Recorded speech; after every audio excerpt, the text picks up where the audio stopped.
Dengar. Hah? Datanglah. Nabi mintakan sama suami, sama bapakmu kasihan, malu kak minta. Didengar sama Nabi. Dengar sama Nabi. Nabi datangi Khadijah, menetes air matanya Nabi. Wahai Ummul Mukminin, ibunya orang Islam, habis hartamu untuk bantu saya dakwah. Capuk mana waram-parammu? Semua hartamu habis untuk bantu dakwah Islam. Hanya ini serban yang kau minta. Serban saja kau minta, itu pun kau malu minta kepadaku. Subhanallah, wahai istriku yang tersayang. Begitu sayangnya Nabi kepada Khadijah. Sudah wafat Khadijah, Nabi tidur bersama Aisyah, istrinya yang muda, perawan, cantik. Lalu Nabi bersabda, ku ingat nak kodong Khadijah seperti kalau ada di rumah langkah-langkah kakinya. Cemburu Aisyah. Karena bilang, saya nu temani tidur, Khadijah nu pikir. Kan gak enak bu, lain dipikir, lain dirasa. Iya toh, kan gak enak ibu dikasih begitu. Aisyah keberatan. Ya Rasulullah, apa sih kelebihannya Khadijah? Saya kau temani tapi Khadijah kau pikir. Apa kelebihan Khadijah dari saya? Khadijah kau nikahi sudah 2 kali janda. Khadijah lebih tua 15 tahun dari saya. Dari kamu ya Rasul. Saya kau nikahi dalam keadaan perawan. Saya masih gadis, lebih muda lagi. Kenapa kau lebih-lebihkan Khadijah? Lalu Nabi bersabda, wahai Khumairah, yang kemerah-merahan pipinya, kau tidak bisa bandingkan dirimu dengan Khadijah. Tidak ada orang yang sangat mencintaiku kecuali Khadijah. Tidak ada orang yang berkorban hartanya, habis hartanya untuk dakwah, kecuali seperti Khadijah kepada saya. Lalu datanglah Nabi. Khadijah, ini serban yang kuminta. Iya ya Rasul, saya takut dengan azab neraka, asap kubur. Tiba-tiba muncul Jibril. Mulai misalnya cerita ibu-ibu, kotak-kotak na misalnya angka-angka. Nah, Khadijah berkata, saya takut ya Rasul. Nah, muncul Jibril. Muncul Jibril. Ibu itu kalau datang Jibril, seperti iklan ada di televisi. Wani piro. Ya toh? Muncul Jibril. Lalu Jibril berkata, ya Muhammad, sampaikan kepada Khadijah, ada salam dari Allah untuk Khadijah. Masya Allah. Allah yang titip salam kepada Khadijah.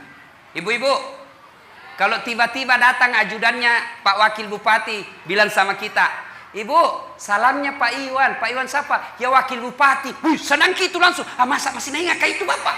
Coba. Senang kan? Saya saja dapat ucapan selamat hari raya dari Wakil Presiden Republik Indonesia kepada yang terhormat Dasat Latif di Makassar. Istana Wakil Presiden Republik Indonesia dengan ini mengucapkan selamat hari raya Idul Fitri. Mohon maaf lahir dan batin. Taqabbalallahu minna wa minkum. Taqabbal ya karim. Tertanda Wakil Presiden Republik Indonesia Muhammad Yusuf Kalla. Itu kartu ucapannya Bu. Saya bawa pulang di kampungku. Baru ku kasih lihat sama sepupuku di kampung. Hei, capokmu. Sepupumu ini. Coba. Kita sudah bangga. Gimana kalau Allah yang titip salam? Ya Muhammad, ada salam dari Allah. Maselengi puange lori benemu Siti Khadijah. Masya Allah. Lalu Jibril lagi berkata, ya Muhammad, sampaikan kepada Khadijah, Allah sudah menyediakan istana dalam sorga buat Khadijah. Istana dalam sorga untuk Khadijah yang terbuat dari mutiara. Sorga ada lagi istananya. Masuk dalam sorga saja sudah luar biasa. Ini sudah dalam sorga dibuatkan istana khusus untuk Khadijah yang terbuat dari mutiara. Tidak terbuat dari emas, tidak terbuat dari jamrud, tidak terbuat dari berlian, terbuat dari mutiara. Kenapa mutiara? Karena Khadijah punya sifat seperti mutiara. Tahu sifat mutiara Ibu? Tahu mutiara Ibu? Tahu mutiara? Itu mutiara hidup di dasar laut. Apa yang masuk dalam perutnya? Perut mutiara itu kan daging lembut. Apa yang masuk ke dalam perutnya?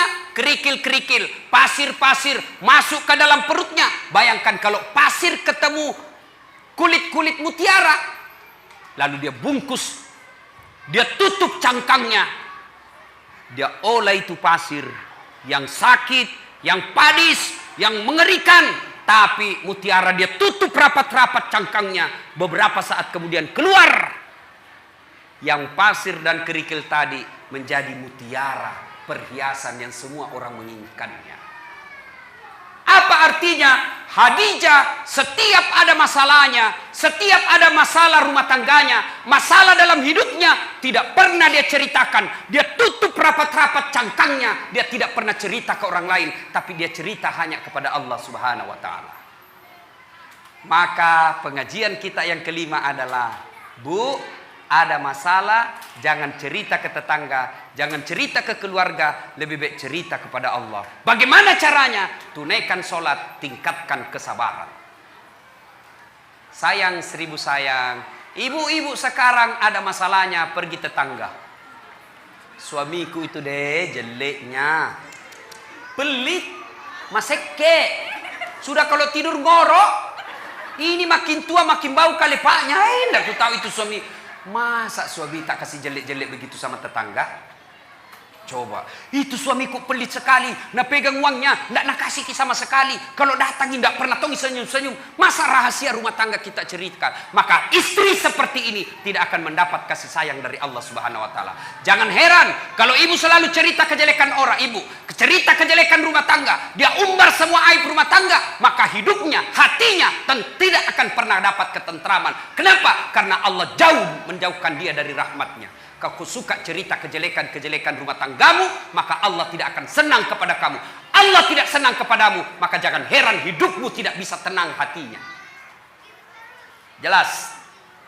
Maka kalau ada masalah tak ibu, ambil wudhu, ambil sajadah, ambil kudung, ngadu kepada Allah. Dalam solat namanya solat hajat.